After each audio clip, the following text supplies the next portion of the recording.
तो आज का हमारा टॉपिक रहेगा रेजिस्टेंस। रेजिस्टेंस का मतलब है अड़चन या फिर रुकावट। अब ये अड़चन या रुकावट कहाँ आती है? देखिए, हम ये पढ़ चुके हैं कि कंडक्टर के अंदर से इलेक्ट्रॉन्स यानी कि चार्जेस यानी कि करंट आराम से फ्लो कर सकता है, लेकिन इसके बावजूद भी कुछ ना कुछ रुकावट कंडक्टर भी ऑफर करते हैं अपने अंदर से पास होने वाले करंट या अपने अंदर से पास होने वाले चार्जेस को। इसी रुकावट को रेजिस्टेंस बोला जाता है, जिसको हम कैपिटल आर से क्या करते हैं, रिप्रेजेंट करते हैं। अब इसको समझने के लिए मैं पहले आपको एक एग्जांपल देता हूँ। सपोज कीजिए एक बहुत बड़ा ग्राउंड है और उस ग्राउंड में आपने भैंसें खुली छोड़ रखी हैं, और फिर क्या हुआ, उन भैंसों को भूख लगी और टाइम पर आप उनके लिए खाना ले आए और एक जगह पर आपने खाना उनके लिए डाल दिया। तो आप क्या देखेंगे, वो जानवर हैं, डिसिप्लिन तो उनके अंदर होता नहीं। वो भैंसें चारा डलते ही तुरंत चारे की तरफ भागेंगी, वो डिसिप्लिन का बिल्कुल पालन नहीं करेंगी। और देखिए, चारे के खाने के चक्कर में कि पहले मैं खा लूँ पहले मैं खा लूँ, इस चक्कर में हो सकता है भैंसों की बॉडीज के बीच में कोलिजन भी हो जाए। आप समझ रहे हैं इस सिचुएशन को? ठीक है, कि भैंसों के लिए आपने चारा डाला, भैंसें खुली हुई थी, अचानक वो भाग के आई और सब की सब भैंसें एक दूसरे से टकरा गई, उनके बीच में कोलिजन हो गई। ये एग्जांपल मैंने क्यों दिया? क्योंकि ऐसा ही कुछ इलेक्ट्रॉन्स के साथ भी होता है जब वो कंडक्टर के अंदर से फ्लो करते हैं। देखिए, अगर मैं इस डायग्राम पे आपको लेके चलूं, देखिएगा, इस पॉजिटिव नेगेटिव का मतलब आप समझते हैं कि कंडक्टर के दोनों टर्मिनल्स के बीच में हमने क्या अप्लाई कर रखा है, पोटेंशियल डिफरेंस। अगर ये पोटेंशियल डिफरेंस ना हो तो ये जो अंदर इलेक्ट्रॉन्स आपको दिखाई दे रहे हैं, ये ना इस तरफ चलेंगे ना ये इस तरफ चलेंगे। लेकिन जैसे ही ये पोटेंशियल डिफरेंस आपने अप्लाई कर दिया तो ये इलेक्ट्रॉन्स क्या करेंगे, positive terminal of the conductor की तरफ बढ़ना शुरू कर देंगे, यानी कि हाई पोटेंशियल टर्मिनल की तरफ चलना शुरू कर देंगे, यानी कि चार्जेस का फ्लो शुरू हो जाएगा, यानी करंट का फ्लो शुरू हो जाएगा। ठीक है, अब देखिए, जब ऐसा होगा तो आप इन इलेक्ट्रॉन्स को भूखी भैंसों की तरह मान सकते हैं, और ये जो पॉजिटिव है इसको आप एक चारा मान सकते हैं। तो जैसे सभी की सभी भैंसें चारे की तरफ आई थी, तो पोटेंशियल डिफरेंस अप्लाई करते ही ये इलेक्ट्रॉन्स भी पॉजिटिव टर्मिनल की तरफ भागेंगे, सब के सब बिल्कुल इनडिसिप्लिन तरीके से। और जैसे भैंसों के बीच में कोलिजन होता था, सिमिलरली इस पॉजिटिव टर्मिनल की तरफ भागने के चक्कर में ये जो बहुत सारे इलेक्ट्रॉन्स हैं, बल्कि ये तो फिर भी मैंने आपको कम दिखा रखे हैं, आप जानते हैं कि कंडक्टर के अंदर बहुत सारे फ्री इलेक्ट्रॉन्स होते हैं। ठीक है, तो वो जब एकदम पॉजिटिव टर्मिनल की तरफ भागेंगे तो उनकी बॉडीज में क्या होगा, कोलिजन होगा, ठीक भैंसों की तरह। तो उससे क्या होगा, देखिए, हमें लगता तो ऐसा था कि पोटेंशियल डिफरेंस लगने के बाद इलेक्ट्रॉन्स की स्पीड अच्छी खासी बढ़ जाएगी, लेकिन उतनी नहीं बढ़ पाएगी। क्यों?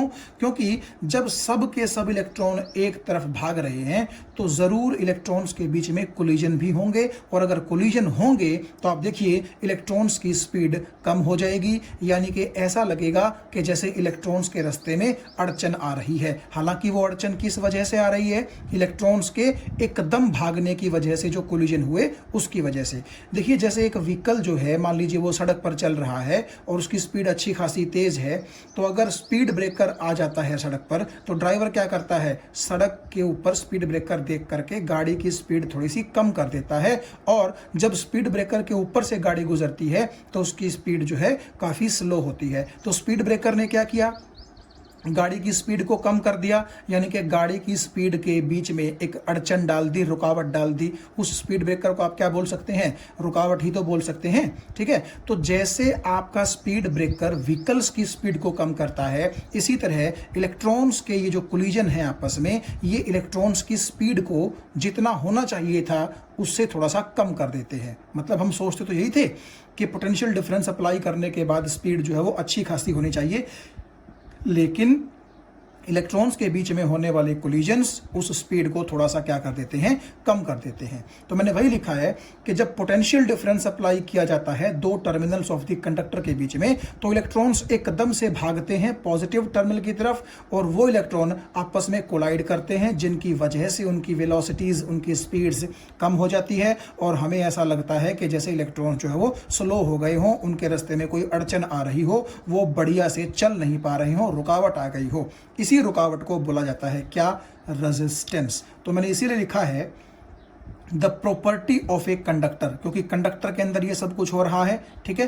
तो the property of a conductor by which it opposes the flow of electric current, it opposes the flow of electrons, it opposes the flow of charges through it is called its resistance। तो conductor की वो property जिस property की वजह से conductor क्या करता है, अपने अंदर से पास होने वाले इलेक्ट्रॉन्स या फिर चार्जेस या फिर करंट को थोड़ा सा अपोज ऑफर करता है, थोड़ा सा रुकावट ऑफर करता है, उसी प्रॉपर्टी को हम क्या बोलते हैं? उस कंडक्टर का रेजिस्टेंस। तो बेसिकली रीजन क्या है कंडक्टर के रेजिस्टेंस का? इन इलेक्ट्रॉन्स का आपस में कोलिजन, और न केवल आपस में कोलिजन बल्कि ये इलेक्ट्रॉन पॉजिटिव आयंस के साथ भी क्या करते हैं? कंडक्टर के अंदर कोलिजन करते हैं। आप देखिए ये जो मैंने नोटेशन आपको यहां दिखाई है, ई का मतलब इलेक्ट्रॉन है और इस डार्क स्फीयर का मतलब है पॉजिटिव आयन। अब ये पॉजिटिव आयन है क्या? देखिए पहले आप थोड़ा सा एटम के बारे में देखिए। एटम के अंदर कौन होता है? न्यूक्लियस, ठीक है, और इलेक्ट्रॉन्स भी होते हैं। हालांकि न्यूक्लियस से बाहर होते हैं इलेक्ट्रॉन्स। तो आप ऐसा सपोज कीजिए कि ये बेसिकली एक न्यूक्लियस है और ये उसके बाहर क्या है? इलेक्ट्रॉन। तो जब आप इन दोनों को कंबाइन यूं कर देंगे तो ये एक एटम बन जाएगा, एक एटम ये बन जाएगा, एक एटम ये बन जाएगा, एंड सो ऑन। तो आप एक चीज पे ध्यान दीजिए, जब तक आपने पोटेंशियल डिफरेंस अप्लाई नहीं किया था इलेक्ट्रॉन तो चलेगा नहीं, लेकिन जैसे ही आपने पोटेंशियल डिफरेंस अप्लाई किया, सपोज कीजिए ये इलेक्ट्रॉन चल के बाहर आ गया, यानी कि इसने इस एटम से बाहर जो है एग्जिट ले लिया, और आप देखिए पीछे क्या बच गया? सिर्फ न्यूक्लियस बच गया। या हम ये भी बोल सकते हैं कि ये एक पॉजिटिवली चार्ज्ड आयन बच गया। आयन क्यों? क्योंकि देखिए एटम होता है न्यूट्रल, इसका मतलब है अगर उसके पास 10 इलेक्ट्रॉन होंगे तो 10 प्रोटॉन भी होंगे, लेकिन एक इलेक्ट्रॉन तो छोड़ करके बाहर चला गया ना, तो अब क्या है? अंदर 9 इलेक्ट्रॉन बचे और 10 प्रोटॉन बचे, तो एक प्रोटॉन का चार्ज पॉजिटिव जो है वो फालतू बच गया ना। तो उसी पॉजिटिव चार्ज को हम पूरे के पूरे एटम पर मान लेते हैं, चाहे न्यूक्लियस पे मान लीजिए, चाहे पूरे के पूरे एटम पे मान लीजिए, ठीक है। तो उस पॉजिटिवली चार्ज्ड एटम को, तो पॉजिटिवली चार्ज क्यों हुआ? क्योंकि एक इलेक्ट्रॉन का नेगेटिव चार्ज उसके अंदर से निकल गया। तो उसी पॉजिटिवली चार्ज्ड एटम को मैं क्या बोल रहा हूं? Positive ion. तो ये देखिएगा, ये ढेर सारे जो इलेक्ट्रॉन्स आपको दिखाई दे रहे हैं, तो जब ये इलेक्ट्रॉन पोटेंशियल डिफरेंस अप्लाई करने के बाद इस पॉजिटिव टर्मिनल की तरफ भागेंगे तो खुद तो इलेक्ट्रॉन्स के साथ इनके कोलिजन होंगे, और एक इलेक्ट्रॉन के कोलिजन इलेक्ट्रॉन के साथ होने के अलावा आयंस के साथ, इन पॉजिटिव आयंस के साथ भी कोलिजन होंगे। यहां आप देखिएगा ये पॉजिटिव आयन, ये पॉजिटिव आयन, ये पॉजिटिव आयन, ढेर सारे हैं।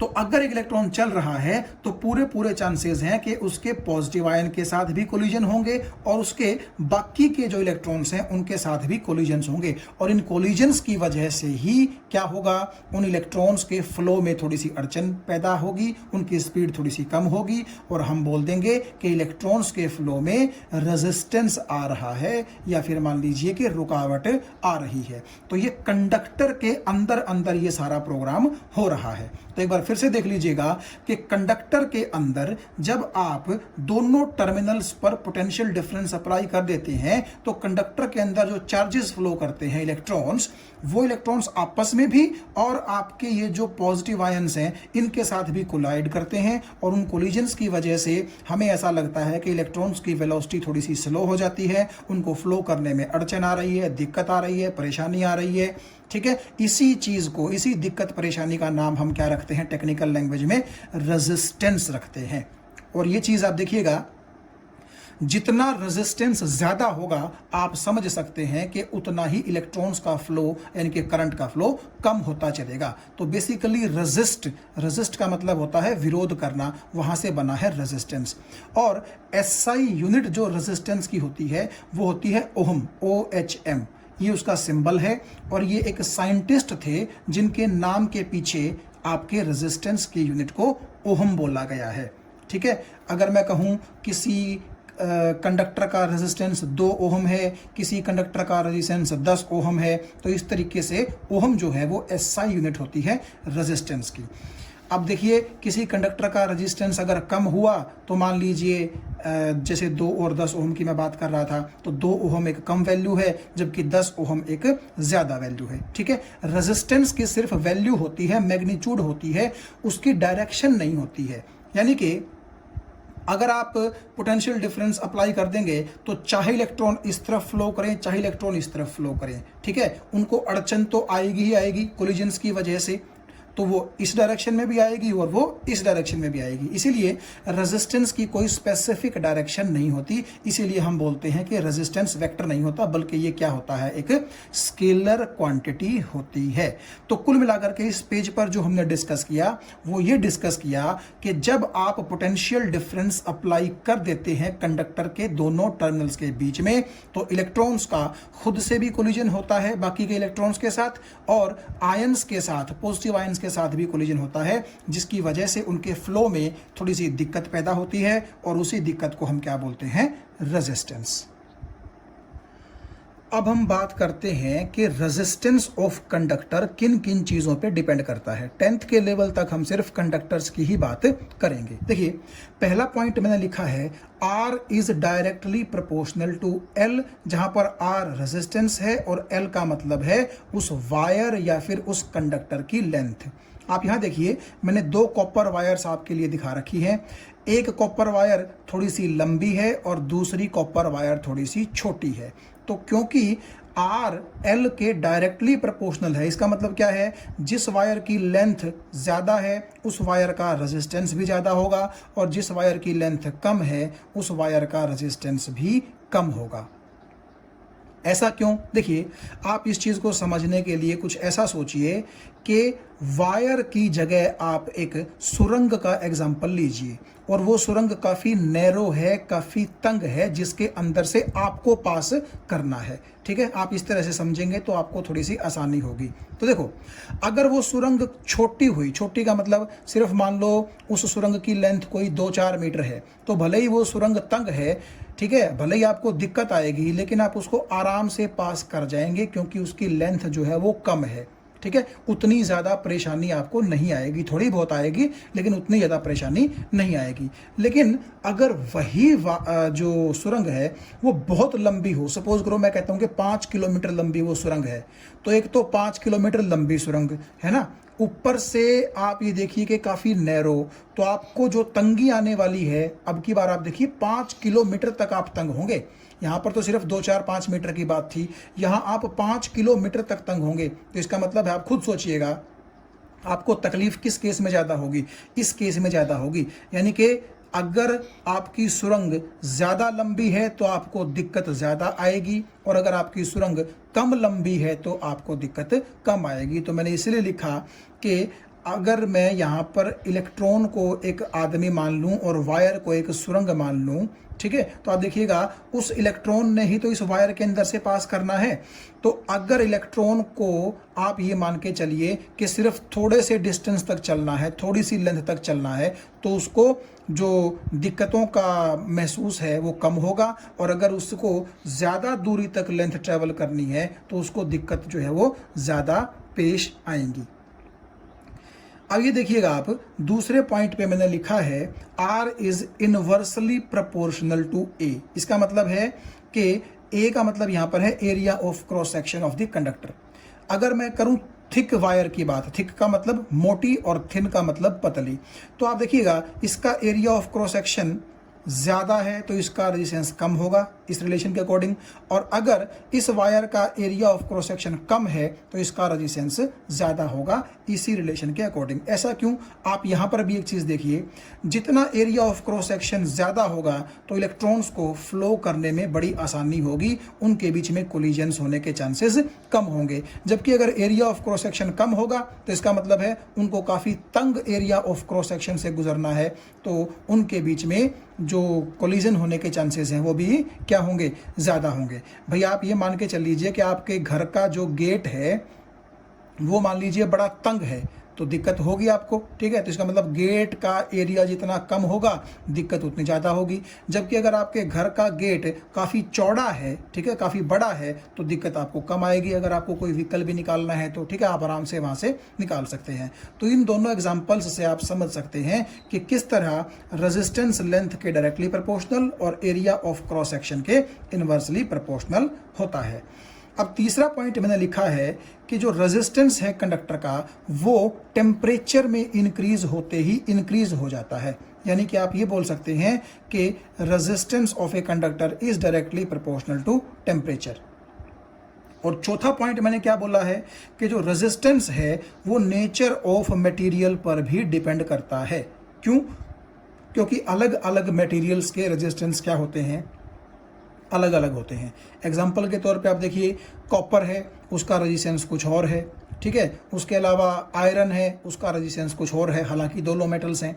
और इसके अलावा आप देखिएगा वुड है, हालांकि वो तो इंसुलेटर है, उसका रेजिस्टेंस तो और भी ज़्यादा है, आप बोल सकते हैं कि बहुत ही ज़्यादा है, क्योंकि वो तो अपने अंदर से बिल्कुल चार्जेस को फ्लो होने देता ही नहीं है। तो इस तरह अलग अलग मटेरियल्स का जो रेजिस्टेंस है वो अलग अलग होता है। तो इसका मतलब है कि कुछ रेजिस्टेंसेस लो होते हैं कुछ मटेरियल्स के, बाकी जो मटेरियल्स हैं उनका रेजिस्टेंस हाई भी हो सकता है। तो नेचर ऑफ मटेरियल पर भी डिपेंड करता है कौन? Resistance of a conductor. अब ये जो पॉइंट है, अगर थोड़ा सा हम इसको समझने की कोशिश करें कि टेम्परेचर बढ़ने के साथ साथ जो है वो रेजिस्टेंस क्यों बढ़ जाता है। देखिए, जब टेम्परेचर बढ़ जाता है कंडक्टर का, तो आप ये सोचेंगे कि अंदर जो इलेक्ट्रॉन्स हैं उनकी स्पीड भी बढ़नी चाहिए, ठीक है।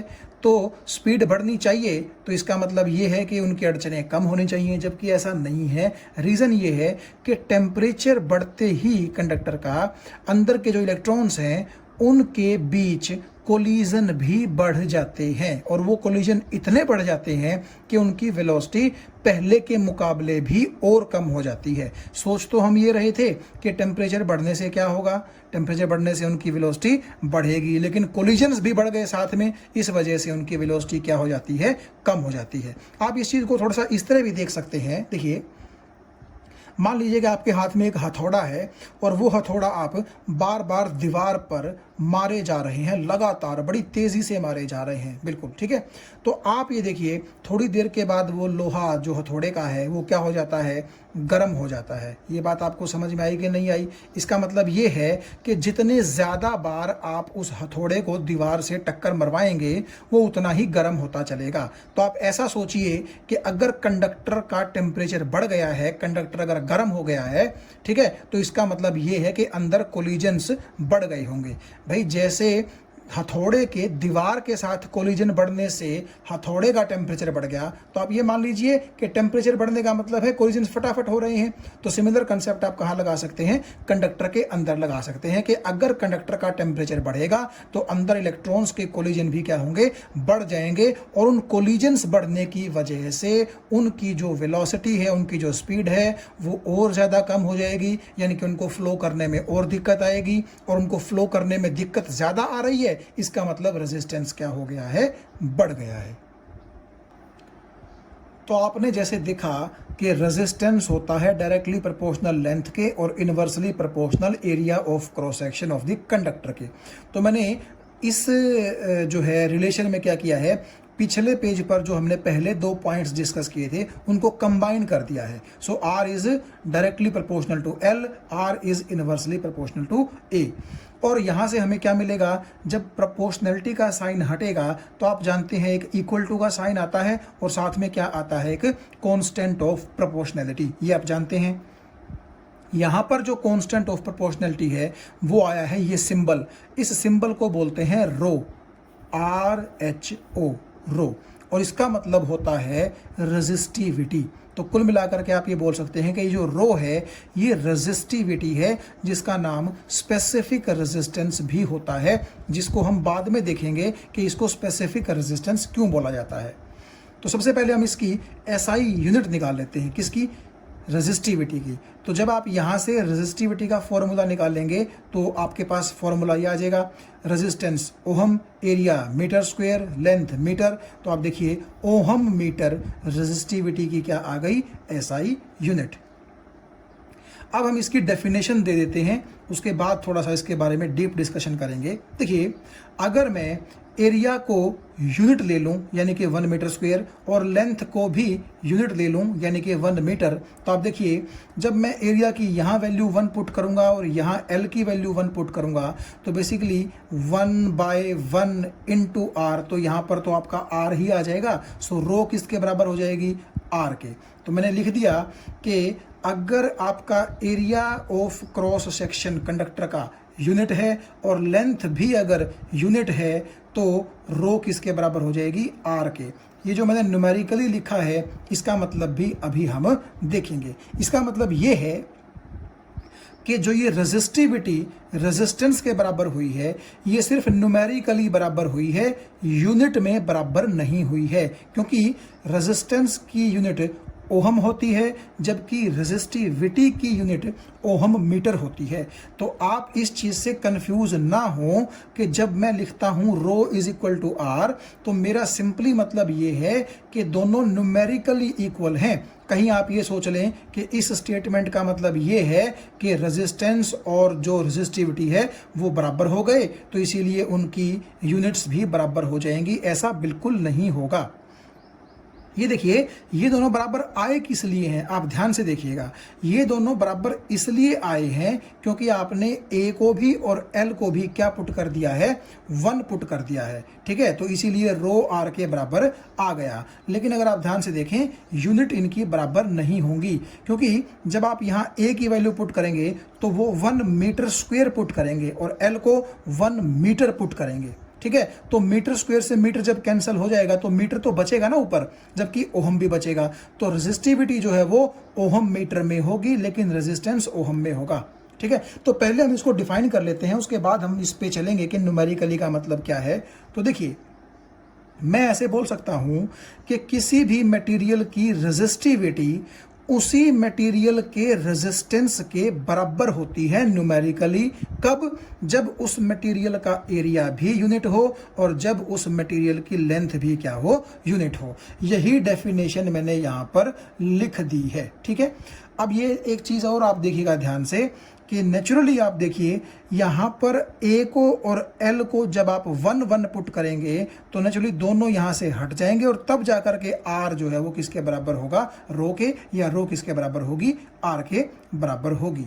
एक बार फिर से देखिएगा, resistivity of a material is numerically equal to the resistance of the same material if area and length of that material are both unit. तो यहां हम देखते हैं कि रो और आर न्यूमेरिकली बराबर होते हैं। इसका क्या मतलब है? मान लीजिए आपके पास एक कॉपर वायर है और उस कॉपर वायर की लेंथ भी जो है वो यूनिट है और उसका यूनिट ही एरिया ऑफ क्रॉस सेक्शन है, यानी कि लेंथ 1 मीटर है और area of cross section 1 metre square है, दोनों यूनिट हैं। अब जब ऐसा होता था तो आप देखिए रेजिस्टेंस और रेजिस्टिविटी न्यूमेरिकली बराबर होते थे ना। तो मान लीजिए कि जिस कॉपर वायर की आप बात कर रहे हैं उसका रेजिस्टेंस 10 ओहम है तो नेचुरली उसकी रेजिस्टिविटी 10 ओहम मीटर होगी। आप यहाँ एक चीज देखिए, रेजिस्टेंस की यूनिट है ओहम और रेजिस्टिविटी की यूनिट है ओहम मीटर। वो तो अलग अलग हैं लेकिन आप न्यूमेरिकल वैल्यू देखिए दोनों की एक जैसी है, यानी कि रेजिस्टेंस अगर 10 है तो रेजिस्टिविटी की भी न्यूमेरिकल वैल्यू कितनी है, 10 है। तो ये मेरा मतलब था जब मैं बोलता था कि resistivity is numerically equal to the resistance. Unit बराबर नहीं होंगे। तो आपने देखा कि एक कॉपर की वायर जिसकी यूनिट लेंथ है और unit area of cross section है, तो अगर मैं ये बोल दूं कि उसका रेजिस्टेंस 10 ओहम है तो इसका मतलब है उसकी रेजिस्टिविटी भी 10 होगी लेकिन ओहम मीटर यूनिट रहेगी उसकी। अब देखिए हम रेजिस्टिविटी को स्पेसिफिक रेजिस्टेंस क्यों बोलते हैं? स्पेसिफिक का मतलब होता है स्पेसिफाई कर देना, पक्का बता देना। देखिए आपने ये देखा कि रेजिस्टिविटी रेजिस्टेंस के बराबर, मटेरियल के रेजिस्टेंस के बराबर तब आती है जब आप ये स्पेसिफाई कर दें, ये बता दें कि एरिया भी यूनिट होगा और लेंथ भी क्या होगी, यूनिट होगी। यानी आप जो ये बोलते हैं कि रो इज इक्वल टू आर, तो ये लागू कब होता है? ये लागू तब होता है जब आप ये स्पेसिफाई कर दें कि आपका unit area of cross section होगा वायर का और यूनिट ही उसकी क्या होगी, लेंथ होगी। तो क्योंकि ये स्पेसिफाई करने के बाद जो रेजिस्टेंस होगा वही रेजिस्टिविटी कहलाएगा, इसीलिए हम क्या बोल देते हैं, इस रेजिस्टेंस को स्पेसिफिक रेजिस्टेंस बोल देते हैं, जो कि इसके पास चला जाएगा नाम बाद में। यानी कि स्पेसिफिक का मतलब है कि आपने स्पेसिफाई कर दिया कि इतनी लेंथ होगी और इतना एरिया ऑफ क्रॉस सेक्शन होगा, तो जाकर के उस वायर के टुकड़े का जितना भी रेजिस्टेंस होगा उस रेजिस्टेंस को ही क्या बोला जाएगा, स्पेसिफिक रेजिस्टेंस या फिर रेजिस्टिविटी। तो स्पेसिफाई करने की वजह से इसका नाम पड़ गया स्पेसिफिक रेजिस्टेंस। अब देखिए, जैसे मैंने आपको बताया था कि रेजिस्टेंस किन किन चीज़ों पर डिपेंड करता है, तो अब मैं आपको बता दूं कि रेजिस्टिविटी किन किन चीज़ों पर डिपेंड करती है। रेजिस्टिविटी नेचर ऑफ मटेरियल और टेम्परेचर पर डिपेंड करती है। जैसे आप देखिएगा, टेम्परेचर बढ़ने से कंडक्टर के केस में रेजिस्टेंस बढ़ता था ना, ऐसे ही टेम्परेचर के बढ़ने से रेजिस्टिविटी भी क्या करेगी, बढ़ेगी। ठीक है। और रेजिस्टिविटी नेचर ऑफ मटेरियल पर डिपेंड करती है। इसका मतलब ये है कि जैसे अलग अलग सब्सटेंसेस का, अलग अलग मटेरियल्स का रेजिस्टेंस अलग अलग होता है, उसी तरह अलग अलग मटेरियल्स की रेजिस्टिविटी भी क्या होती है, अलग अलग होती है। जैसे कॉपर की रेजिस्टिविटी कुछ और है, आयरन की कुछ और है, और मेटल्स की कुछ और है। ठीक है, सबकी सेम नहीं होती है। तो कुल मिलाकर के रेजिस्टिविटी डिपेंड करेगी नेचर ऑफ मटेरियल पर, कि मटेरियल कौन सा है, और किस पर, टेम्परेचर पर डिपेंड करेगी। रेजिस्टिविटी जिस भी मटेरियल की वायर आप ले रहे हैं, उस मटेरियल की वायर की लेंथ या फिर एरिया ऑफ क्रॉस सेक्शन पर डिपेंड नहीं करेगी। हालांकि आप कहेंगे कि पीछे फॉर्मूले में तो हमने ऐसा पढ़ा था कि रेजिस्टिविटी के फॉर्मूले में लेंथ और एरिया ऑफ क्रॉस सेक्शन आते थे। आप यहाँ देखेंगे एक बार, ये रेजिस्टिविटी का फॉर्मूला है, तो इसमें ए का मतलब area of cross section of wire भी आ रहा है, और एल यानी कि लेंथ ऑफ वायर भी आ रही है। लेकिन मैं बोल रहा हूं कि एरिया ऑफ क्रॉस सेक्शन और लेंथ पर रेजिस्टिविटी डिपेंड नहीं करती। तो ऐसा किस लिए होता है, ऐसा हम देखते हैं अगले पेज पर। तो यहाँ आप देखिए, रेजिस्टिविटी का जो फॉर्मूला होता है R into A divide by L, उसको मैंने वर्ड्स में लिख लिया कुछ इस तरीके से। R को मैंने लिख दिया रेजिस्टेंस, A को मैंने लिख दिया एरिया, और L को मैंने लिख दिया लेंथ। तो इसका मतलब है अब हम इस फॉर्मूले पर ध्यान देंगे, क्योंकि इस पर ध्यान देना आप देखिएगा आसान रहेगा। So resistivity is equal to resistance into area divide by length. अब यहाँ आप देखिए, मेरे पास ये वायर नंबर 1 है, जिसका area of cross section A है, जिसकी लेंथ L है, और जिसका रेजिस्टेंस मान लीजिए R है। तो उसके लिए जो रेजिस्टिविटी है वो मैंने रो 1 बोल दी। रो 1 का मतलब फर्स्ट वायर की रेजिस्टिविटी।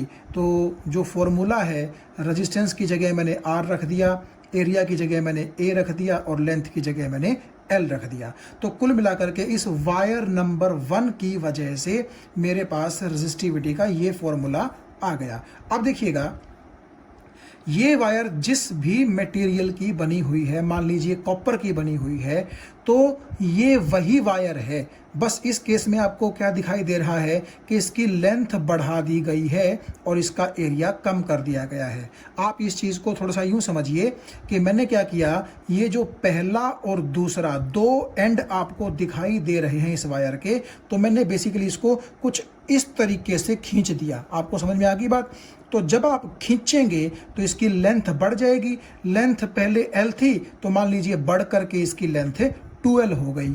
तो एक चीज़ आपने नोट की होगी कि जब भी वायर की लेंथ बढ़ती है, उसकी जो मोटाई है, उसका जो एरिया ऑफ क्रॉस सेक्शन है, वो घट जाता है। आप इसको इस तरह भी समझ सकते हैं, आप एक रबड़ लीजिए। रबड़ का मेरा मतलब है जो रबड़ हम पेपर वगैरह को बांधने के लिए, इकट्ठा रखने के लिए यूज़ करते हैं, रबड़ बैंड, जिसको हो सकता है लड़कियां बालों में भी लगाती हैं, वो रबड़ बैंड आप लीजिए। तो आप उस रबड़ बैंड को ध्यान से देखिएगा कि उसकी जो मोटाई होती है, जब आप उस रबड़ बैंड को खींच देंगे तो उस रबड़ बैंड की मोटाई थोड़ी सी कम हो जाएगी। यानी कि अगर आप लेंथ लंबी कर रहे हैं उस रबड़ बैंड की, तो उसका एरिया ऑफ क्रॉस सेक्शन, उसकी मोटाई, उसका डायामीटर आप बोल सकते हैं, वो क्या हो जाएगा, कम। तो ऐसा ही इस वायर के साथ हुआ है। ये वायर सेम यही वायर है, जस्ट मैंने इस वायर को खींच के लंबा कर दिया। तो पहले अगर इसकी लेंथ L थी तो अब कितनी हो गई, 2L। और मैं मान लेता हूं कि पहले अगर इसका area of cross section A था तो अब वो कम होकर के घट करके कितना रह गया, A/2 रह गया। और पहले इस वायर का जो रेजिस्टेंस था वो R था, जबकि अब की बार मैंने कितना लिख दिया, 4R।